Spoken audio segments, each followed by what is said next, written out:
I never imagined my life would unravel quite like this. It wasn't a sudden explosion, more like a slow leak, a steady drip that eroded everything I held dear. It started subtly, almost imperceptibly, with a phone call, a stolen moment overheard late at night. Caitlin, my daughter, usually so open, so carefree, now whispering into her phone like she was confessing a crime. I found myself outside her bedroom door, the wood cold against my ear, heart pounding against my ribs like a trapped bird. Tyler said we're going to the club tomorrow night. He's just amazing, Mom. Her voice was a mix of excitement and something else, something I couldn't quite place. Fear, maybe? Or a desperate kind of hope. Tyler. The name landed like a punch to the gut. He was a fixture at the Velvet Rope, a trendy nightclub downtown. A smooth talker, a charmer, but underneath that polished surface, I sensed something predatory. And Caitlin, bless her heart, was too naive to see it. At 20, she was barely out of community college, working as a teacher's aide at the local daycare. Sweet, kind, the kind of girl who still believed in fairy tales. Tyler was no Prince Charming. Then there was Callie, my wife. She'd started acting different too. Distant. Girls' nights out with Caitlin, she'd say, a forced lightness in her voice. But I saw the truth in her eyes, the flicker of guilt, the carefully constructed lie. They were seeing Tyler. He'd somehow sunk his claws into both of them.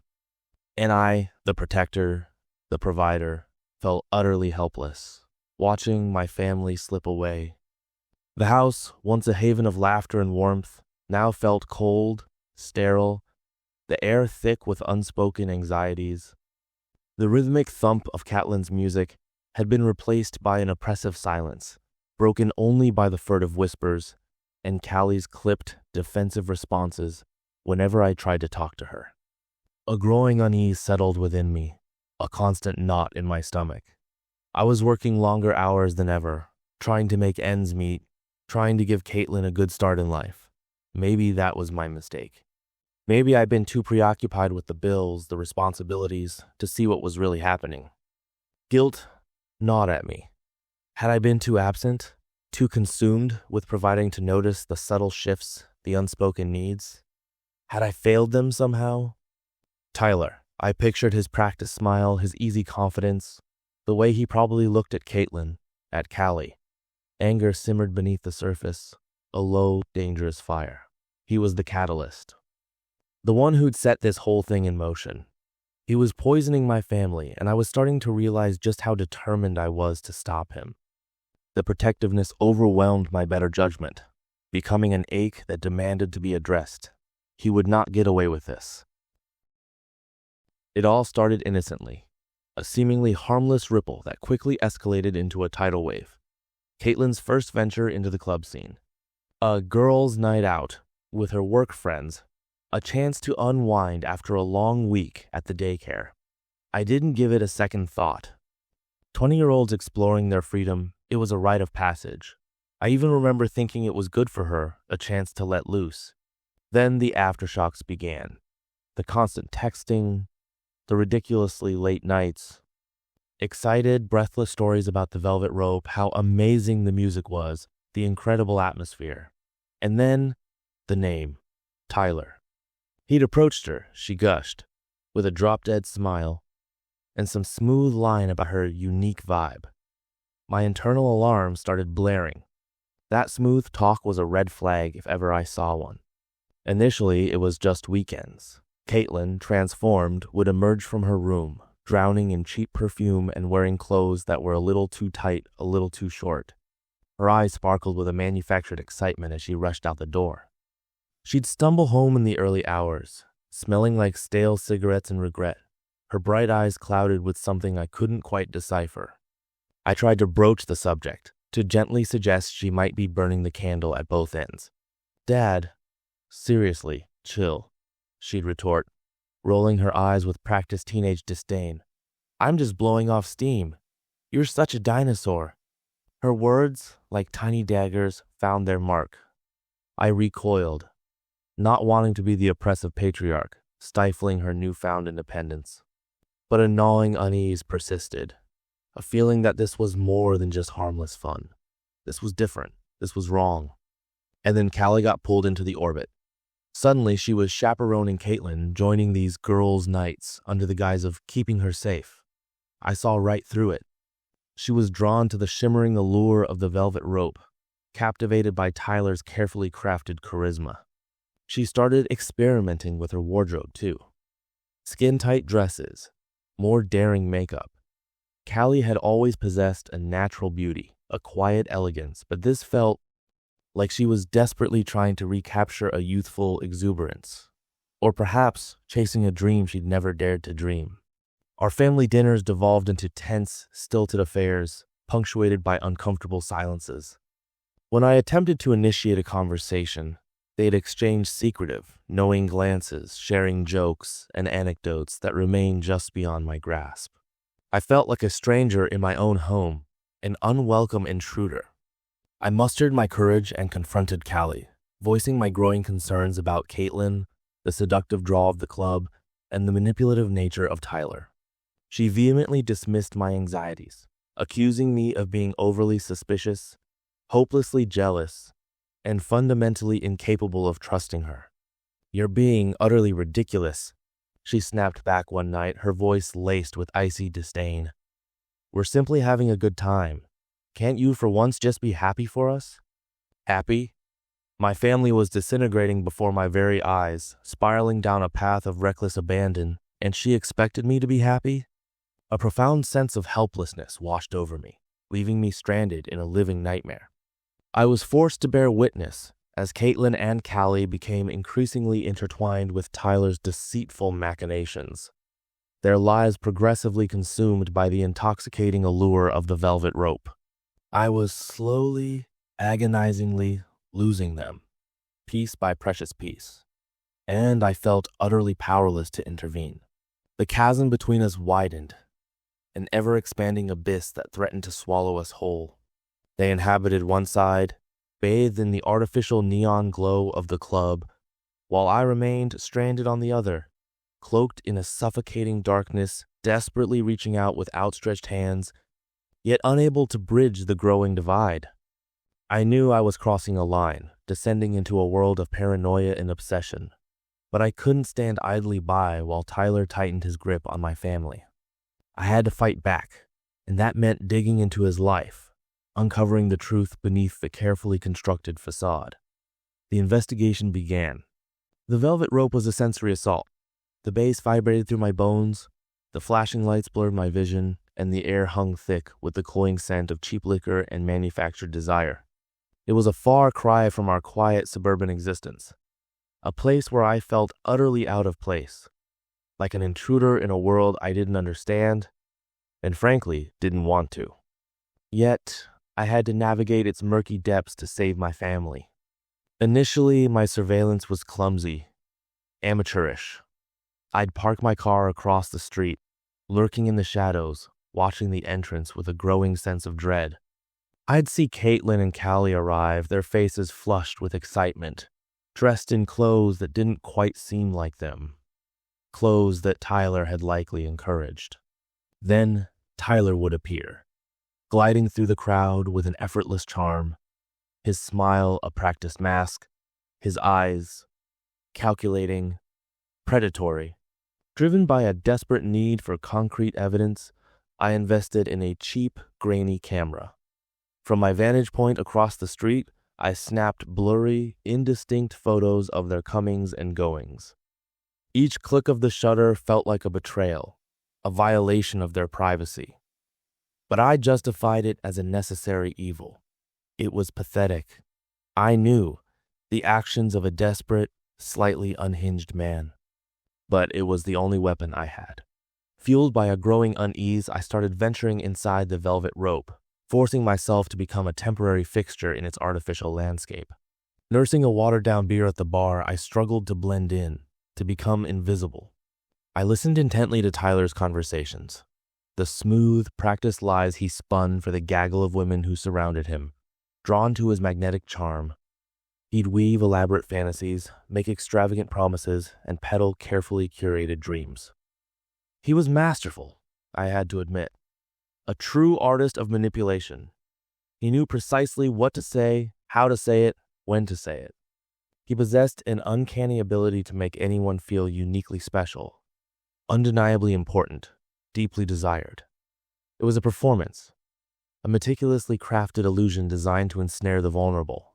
And it was working, damn him. I immersed myself in his world, learning his intricate routines, the exclusive VIP tables he always secured, the bartenders he generously tipped, the hulking bouncers he effortlessly schmoozed. He was the undisputed king of his glittering domain, and the velvet rope was his opulent castle. Driven by a burning desire to expose him, I started digging deeper, spending countless hours scouring the internet, obsessively monitoring social media, searching for any hint of wrongdoing, any chink in his carefully constructed armor. Slowly, painstakingly, I began to unearth whispers, rumors, unsettling stories of other women who had crossed Tyler's path, women who had fallen prey to his seductive charm, women who had been exploited and callously discarded, women who had been left emotionally shattered, financially ruined, and utterly empty. Finally, after weeks of relentless searching, I managed to track down one of his victims. Her name was Lisa, and she was understandably hesitant to speak with me, haunted by the trauma she had endured, terrified of the potential repercussions. But eventually, fueled by a desire for justice, she agreed to meet me. Over steaming cups of lukewarm coffee in a nondescript diner on the desolate outskirts of the city, she recounted her harrowing tale. How Tyler had swept her off her feet with promises of love and success, painting a vivid picture of a future filled with endless possibilities. How he had systematically drained her bank account, eroded her self-esteem, and ultimately crushed her dreams. And then, when he had extracted everything he could, he had simply cast her aside, leaving her to pick up the pieces of her shattered life. Her chilling testimony confirmed my darkest suspicions, solidifying my resolve. Tyler wasn't just a harmless flirt, a charming rogue. He was a calculated predator, a dangerous sociopath who preyed on the vulnerable. Driven by a righteous fury, I purchased a small, hidden voice recorder and began meticulously documenting my conversations with Tyler. I understood the inherent risks. It was a treacherous path, fraught with legal and ethical implications. But I was beyond caring. I needed irrefutable proof, something tangible I could use to expose him for the monster he truly was. One particularly tense evening, I cornered him in the dimly lit alley behind the velvet rope.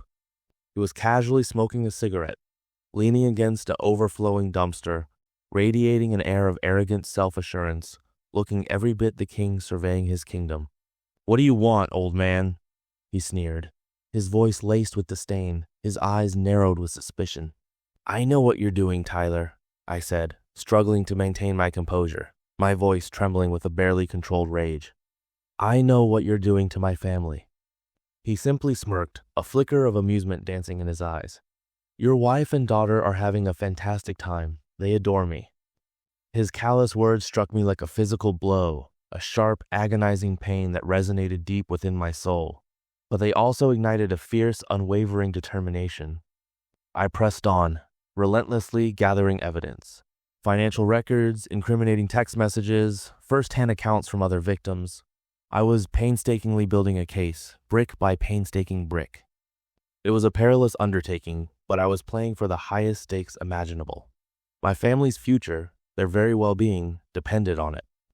I even toyed with the idea of contacting the police, but I feared the devastating impact it would have on Caitlin and Callie.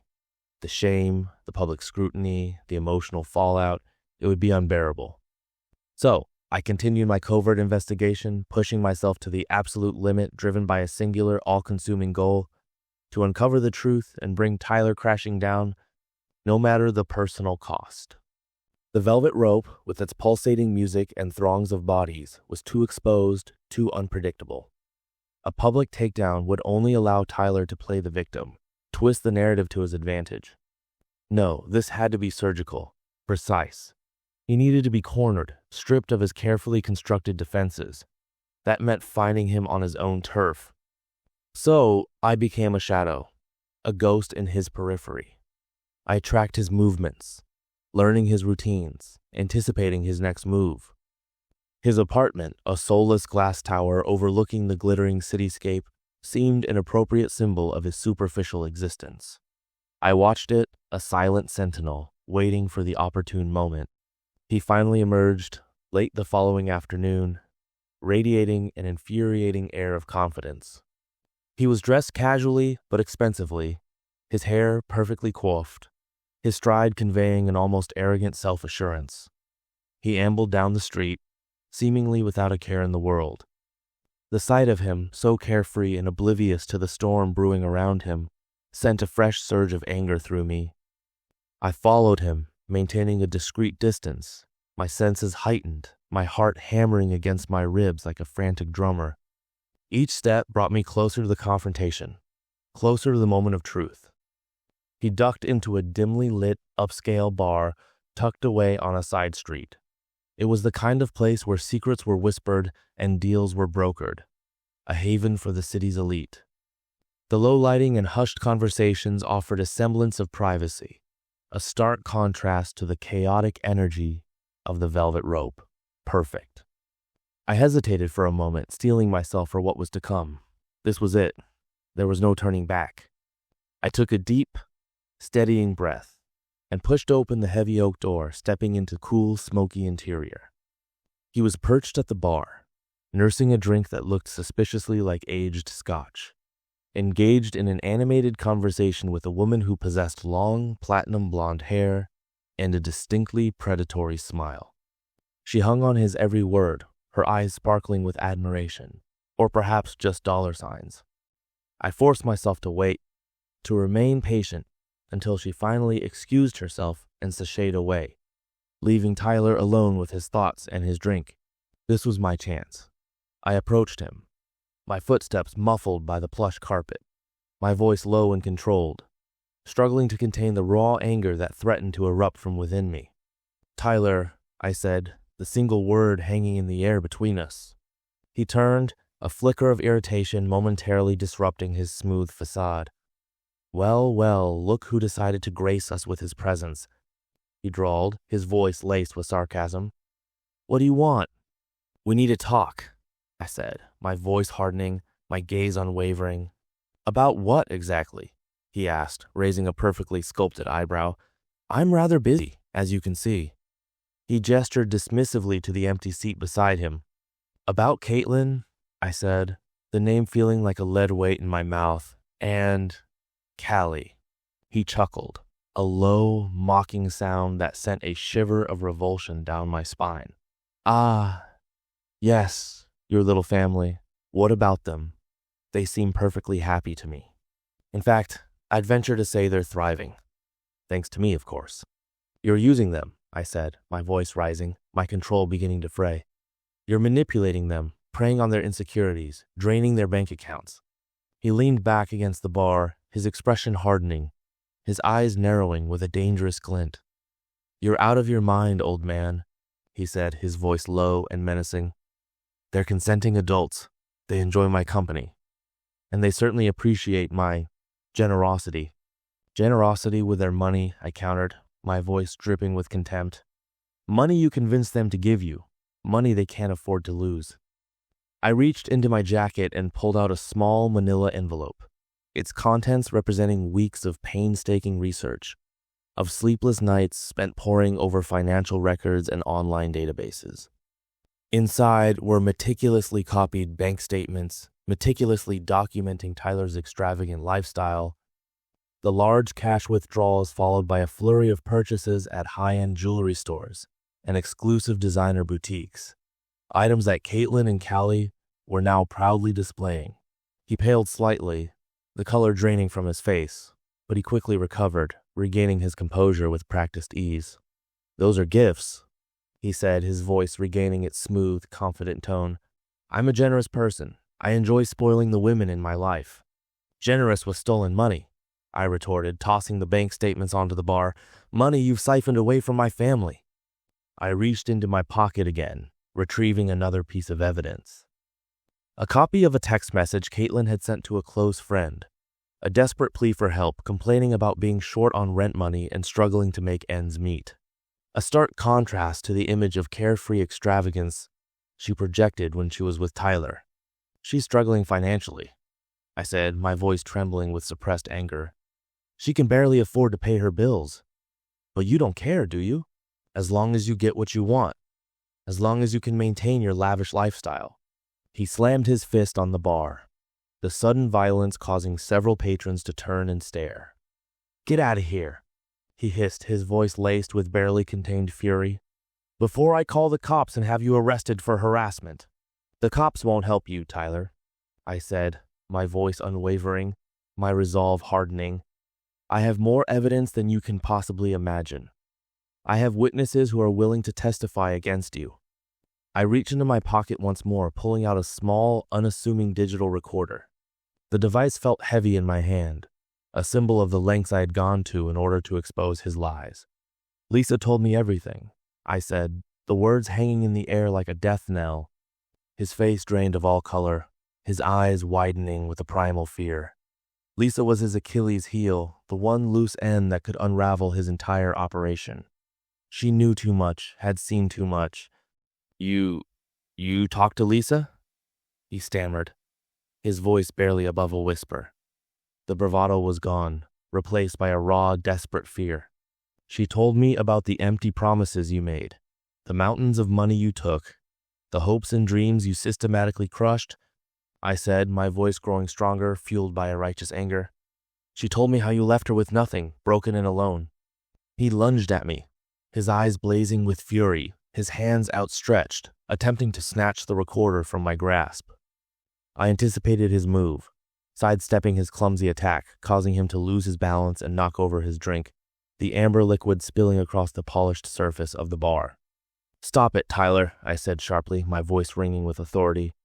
It's over. I have copies of everything. Bank records, text messages, Lisa's sworn statement. If anything happens to me, if I so much as trip on the sidewalk, all of this will be released to the police, to the media, to everyone you've ever known. He froze, his fists clenched, his body rigid with tension. He knew I was telling the truth. He knew I had him cornered. What do you want? He asked, his voice barely audible, his eyes filled with a mixture of fear and resentment. I want you to leave them alone, I said, my voice firm, resolute. I want you to stay away from my family. I want you to disappear from their lives. He laughed, a bitter, hollow sound that echoed in the dimly lit bar. You think I'm just going to walk away? He asked, his voice laced with incredulity. They love me. They'll never believe you. They'll think you're just a crazy, jealous old man. They will when they see the truth, I said, my voice unwavering. I'm going to expose you, Tyler. I'm going to show them who you really are, what you're really capable of. I turned to leave, walking away from him, away from the darkness he represented. You can't stop me, he spat, his voice regaining a sliver of its former confidence. I'm too powerful. I have connections. My father will protect me. Your connections won't help you this time, I said, stopping at the doorway, turning back to face him. I'm not afraid of you, Tyler, and I'm not going to let you destroy my family. As I stepped out of the bar and into the cool night air, I noticed a figure standing across the street, partially obscured by the shadows. It was Carla, the owner of the velvet rope. Her expression was unreadable, her eyes dark and intense. Our gazes met for a fleeting moment, and I thought I detected a flicker of something akin to understanding in her eyes. She knew. She knew what Tyler was, what he was capable of. I had planted the seed of doubt. Now all I could do was wait, but I wouldn't wait passively. I would continue to gather evidence, to build my case, to prepare for the inevitable showdown. I had to protect my family, no matter the cost. As I walked further, I didn't see Tyler walk calmly out the back of the bar. He was gone. The apartment was empty when I got back, a chilling emptiness that echoed the turmoil in my soul. The silence was deafening, broken only by the rhythmic ticking of a clock, each tick a reminder of the precious time slipping away. I found a note on the kitchen counter, Callie's familiar handwriting trembling on the page. We need time to think, it read. Don't call. Time to think, What was there to think about? The evidence was overwhelming. Tyler was a liar, a manipulator, a user. How could they still be clinging to him, defending him? I paced the floor, consumed by a whirlwind of conflicting emotions. Anger, frustration, fear, and a deep gnawing guilt. Had I pushed too hard? Had I alienated them with my relentless pursuit of the truth? Had I destroyed my family in an attempt to save it? The phone rang, shattering the silence. I hesitated, my hand hovering over the receiver. The note had been clear. Don't call, but I couldn't resist. It was Caitlin. Her voice was trembling, barely a whisper. "Dad, what's going on?" she asked. "I told you, honey," I said, my voice soft, pleading. "Tyler's not who you think he is." "But he says you're lying," she said, her voice laced with doubt. "He says you're just trying to control us." "He's manipulating you, Caitlin," I said, my voice growing stronger. "Can't you see that? He's using you and your mother." "No, he's not," she said, her voice rising in defiance. "He cares about us. He makes us feel special. He's making you feel special so he can take advantage of you," I said, my voice cracking with frustration. "He's draining your bank account, filling your head with lies, and turning you against your own family." There was a long silence on the other end of the line. Then Caitlin spoke, her voice barely audible. I don't know what to believe," she said. "Just think about it, honey," I said. "Look at the evidence. Talk to Lisa. See for yourself." I hung up the phone, my hand trembling. I had planted the seed of doubt, but would it be enough? I decided to seek out Carla. She had been watching me at the bar, her expression filled with a knowing understanding. Maybe she knew something about Tyler. Maybe she could help me convince Caitlin and Callie. I found her at the Velvet Rope, sitting in her office, a small, windowless room tucked away in the back of the club. She looked tired, her face etched with worry. "I need to talk to you," I said, my voice urgent. She nodded, gesturing for me to sit down. "I know," she said, "about Tyler." "You know what he is," I said, my voice pleading. "You know what he's capable of." "I've heard rumors," she said, her voice cautious. "Whispers. But nothing concrete." "I have proof," I said, pulling out the bank statements and text messages. "He's been exploiting women for years. He's a predator." Carla examined the evidence, her brow furrowed. "This is serious," she said. "But it's not enough. I need more. I need something I can take to the police." "What about Lisa?" I asked. "She's willing to testify." Carla hesitated. "Testimony is good," she said. "But it's not always enough. Tyler's father is a powerful man. He'll do everything he can to protect his son." I felt a surge of despair. Was I fighting a losing battle? Was Tyler too powerful, too well connected to be stopped? "What am I going to do?" I asked, my voice cracking with desperation. "He's destroying my family." Carla looked at me, her eyes filled with sympathy. "I don't know," she said, "but I'll help you. I'll see what I can find out. In the meantime, be careful. Tyler's not going to let this go easily." I left the Velvet Rope, feeling more lost and alone than ever before. The city lights seemed to mock me, their artificial brilliance a stark contrast to the darkness that was engulfing my life. Was I doing the right thing? Was I saving my family, or was I driving them away? The questions swirled in my mind, a relentless storm of doubt and fear. But I knew I couldn't give up. I had to keep fighting. For Caitlin, for Callie, for myself. The hours bled together into a relentless cycle of anxiety and dread. Sleep offered no solace, only a distorted replay of the events, each iteration more terrifying than the last. I saw Caitlin's tear-streaked face, Callie's vacant stare, and Tyler's gloating smirk, a triumvirate of horrors that haunted my waking and sleeping moments. The carefully assembled evidence I clutched felt fragile, woefully inadequate against the formidable wall of wealth and influence that protected Tyler. Then, the phone shattered the suffocating silence. Carla's voice, usually a confident, assured alto, was now a strained, urgent whisper that sent a jolt of adrenaline surging through my veins. "Get to the club.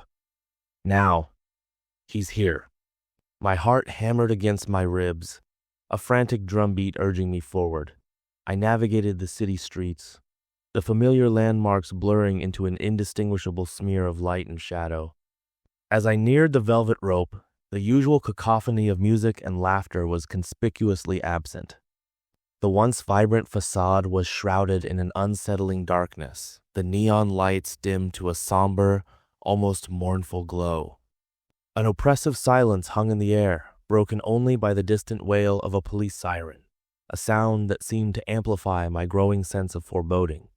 Carla met me at the entrance, her face a rigid mask of barely contained fury and barely concealed fear.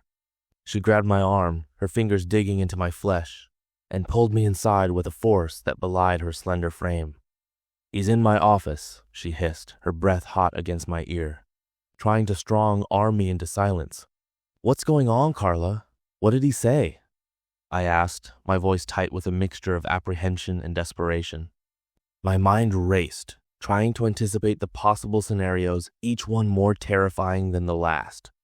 "He knows about Lisa," she spat, her eyes flashing with barely suppressed rage. "He knows you've shown me the bank statements, the text messages, everything. He's trying to convince me that it's all lies, that you're a delusional, jealous old man who's obsessed with ruining him." "Is that all?" I asked, confused. "Does he not realize what this all means?" "Oh, it's more than that. He has photos. Photos of me doing things I'm not proud of. He's threatening to send them to the authorities if I don't help him. If I choose to side with you, the club is over. But if I side with him, I don't even want to think about it." "And you?" I ventured, my voice barely a whisper. "What do you think?" "He's offering me a way out," she confessed, her voice laced with a mixture of bitterness and longing. "Enough money to disappear, to start over somewhere far away from this damn city and all the mistakes I've made. To finally escape the velvet rope." A wave of nausea washed over me. Was she going to cave? Was she going to betray everything I had fought for, everything my family had sacrificed? Was she going to choose self-preservation over justice? The thought sent a chill down my spine. She must have seen the doubt etched on my face, the silent accusation in my eyes. She recoiled, her grip tightening on my arm, her expression hardening with a defiant resolve. "Don't even think it," she said, her voice regaining some of its former steel. "I haven't made a decision yet. This is my club, my life, my legacy. I'm not going to let him destroy it no matter what it costs me. But I need you to hear him out. I need to see his face when he says these things. I need to know exactly what he's capable of, how far he's willing to go." She propelled me forward, leading me through the eerily silent club, past the deserted bar, the empty dance floor, and the vacant VIP booths. As we neared her office, I could hear the muffled cadence of voices, the low, persuasive rumble of Tyler's baritone, punctuated by Carla's sharp, interrogative tones. The air crackled with an almost palpable tension, a sense of impending doom. Carla took a deep breath, steeled her resolve, and pushed open the door, revealing a scene that sent a jolt of ice through my veins. Tyler was lounging on the edge of her desk, his posture radiating an infuriating air of casual arrogance, his eyes glinting with a mixture of amusement and defiance. He looked entirely too comfortable, entirely too confident, considering the precariousness of his situation. Caitlin and Callie were standing stiffly against the far wall, their faces pale and drawn, their expressions unreadable. They looked like prisoners, trapped in a gilded cage, their spirits crushed beneath the weight of Tyler's influence and manipulation. "Well, well, look who decided to grace us with his presence," Tyler drawled, his gaze sweeping over me with thinly veiled contempt. "I was just explaining to Carla here that you're a little unstable, shall we say? A jealous, vindictive old man who's trying to ruin my life out of spite because you can't stand to see your wife and daughter happy." Carla rounded on him, her voice sharp and cutting. "Enough, Tyler. I'm tired of the games.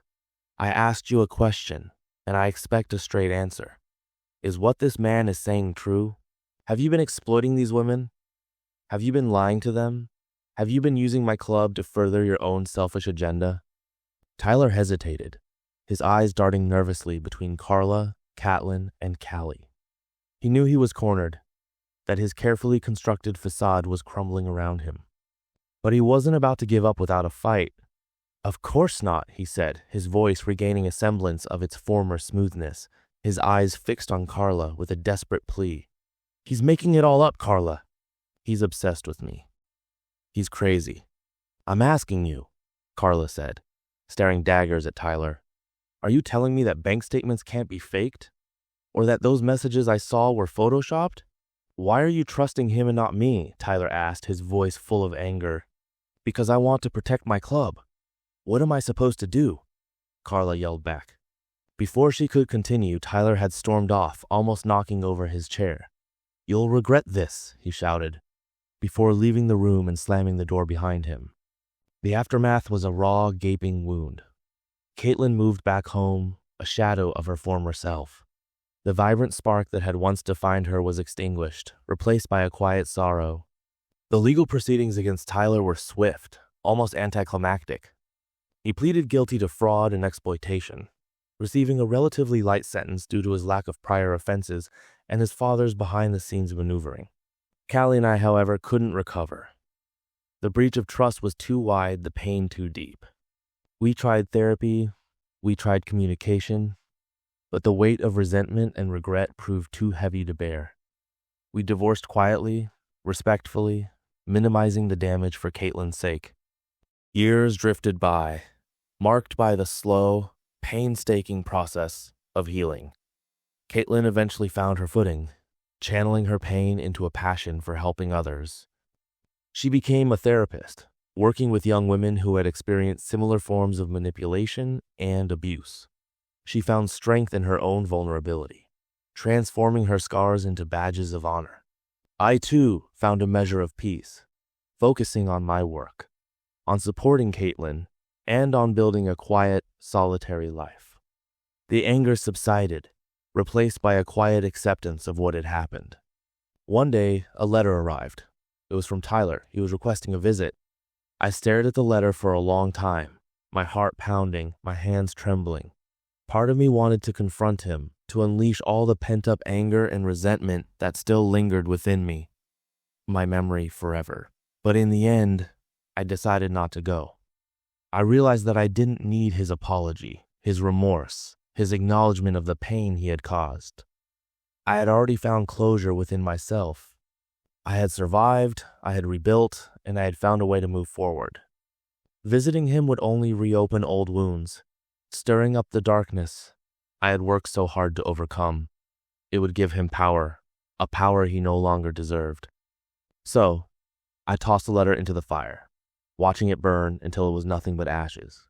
As the flames consumed the paper, I felt a sense of finality, a sense of release. Tyler was a ghost from my past, a reminder of a painful chapter in my life. But he no longer had any control over me. I had reclaimed my life, my family, and my peace of mind. And that was all that mattered. The scars remained, but they were a testament to my strength, to my resilience, and to my unwavering love for my family. The fire of righteous anger turned into a gentle, smoldering warmth of acceptance.